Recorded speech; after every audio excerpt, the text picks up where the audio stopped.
Uma enorme quantidade de suprimentos de ajuda, principalmente de alimentos, foi se acumulando nos últimos meses no lado de Gaza nas travessias para a faixa de Gaza e ainda aguarda coleta por organizações internacionais de ajuda, afirmou a divisão, COGAT, Coordenação das Atividades Governamentais nos Territórios do Ministério da Defesa de Israel, uma unidade do Ministério da Defesa de Israel, em 25 de julho de 2025, após alegações de que Jerusalém estaria impedindo a entrada de alimentos na faixa de Gaza. A COGAT divulgou imagens detalhadas que mostram centenas de caminhões no lado de Gaza, na travessia de Kerem Shalom, com fileiras de caixas de suprimentos empilhadas em paletes. Israel não limita o número de caminhões que entram na faixa de Gaza, e é a questão da coleta que está impedindo a contínua entrega de ajuda humanitária a Gaza, salientou o chefe da Administração de Coordenação e Intermediador do COGAT para Gaza, Coronel Abdullah Alabi, falando do lado de Gaza na travessia, com caixas de suprimentos empacotadas ao fundo. Apesar dos fatos escancarados que vocês podem ver atrás de mim, o Hamas está conduzindo uma deliberada e falsa campanha de propaganda que apresenta uma imagem distorcida da situação humanitária, assinalou ele.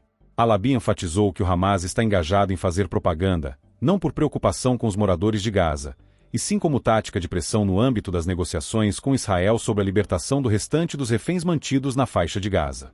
Trabalhamos todos os dias para trazer ajuda. O Hamas opera todos os dias para criar a percepção de crise, salientou o oficial.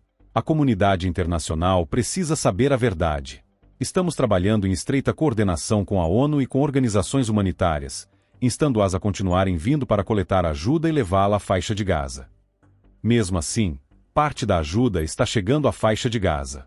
O COGAT tuitou que, na sexta-feira, cerca de 90 caminhões com alimentos foram descarregados em postos de ajuda, e outros 100 foram coletados pela ONU e por organizações internacionais do lado de Gaza e distribuídos em Gaza. Mike Huckabee, embaixador dos Estados Unidos em Israel, postou fotos no X da ajuda humanitária aguardando para ser distribuída, afirmando que há comida suficiente para alimentar toda a faixa de Gaza, mas ela está apodrecendo. A ONU é uma ferramenta do Hamas. A GHF, com sede nos Estados Unidos, está entregando comida de graça e com segurança. A comida da ONU ou é saqueada pelo Hamas ou apodrece ao sol. A ONU alega que as restrições das IDF à sua livre movimentação e os criminosos saques prejudicam sua capacidade de entregar ajuda.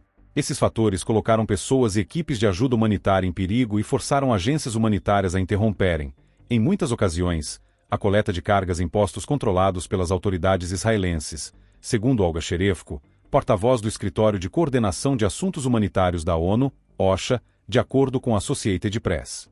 A OCHA ressaltou em seu site que a ruptura da lei e da ordem, em parte devido ao colapso da força policial administrada pelo Hamas em Gaza, leva a riscos ainda maiores para os comboios de caminhões que se deslocam na faixa de Gaza diante de gangues criminosas.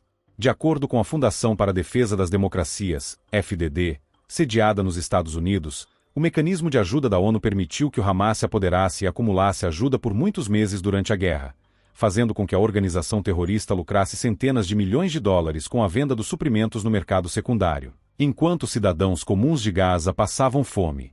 A criação da Fundação Humanitária para Gaza, GHF, no entanto, conseguiu contornar esse mecanismo, privando Hamas de seus fundos, salientou Enya Krivini, diretora-chefe do programa israelense e da Rede de Segurança Nacional da FDD, no site da FDD na quinta-feira.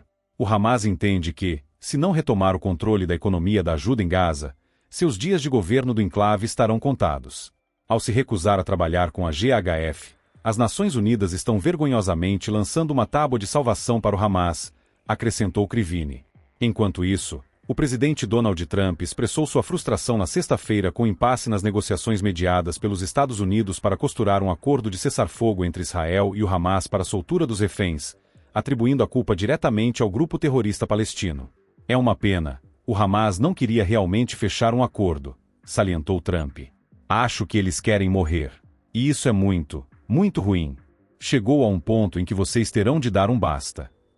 Não se esqueçam, nós libertamos muitos reféns, continuou ele.